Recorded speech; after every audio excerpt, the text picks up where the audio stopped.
গোটেই ৰাজ্যজুৰি প্ৰতিক্ৰিয়া অব্যাহত আছে পৱন হাজৰিকালৈ তাৰ মাজতে শ্ৰদ্ধাঞ্জলি জ্ঞাপন কৰিছে কটনৰ শিক্ষাৰ্থী সমাজে পৱন হাজৰিকাৰ ৰহস্যজনক মৃত্যুৰ তদন্তৰ দাবী কৰিছে ছাত্ৰ সমাজে মমবাতি আৰু পৱন হাজৰিকাৰ ফটো লৈ প্ৰতিবাদ কৰিলে একাংশ শিক্ষাৰ্থীয়ে উচিত তদন্ত কৰি দোষী শাস্তি প্ৰদানৰ দাবী জনাইছে এই সকল প্ৰতিবাদকাৰীয়ে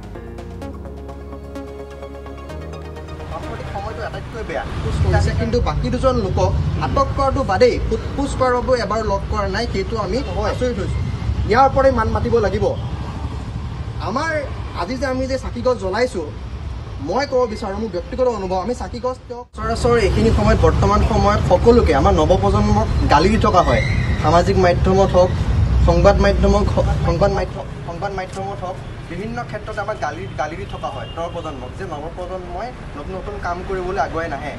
অসমৰ সাম্প্ৰতিক সময়টো আটাইতকৈ বেয়া কিন্তু বাকী দুজন লোকক আটক কৰাটো বাদেই ফুটফুচ কৰাৰ বাবে এবাৰ লগ কৰা নাই সেইটো আমি আচৰিত হৈছোঁ ইয়াৰ পৰাই মান মাতিব লাগিব আমাৰ আজি যে আমি যে চাকিগছ জ্বলাইছোঁ মই ক'ব বিচাৰোঁ মোৰ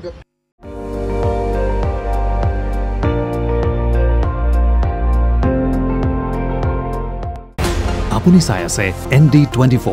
সৰ্বশ্ৰেষ্ঠ নহয় সৰ্বোত্তমৰ দৌৰা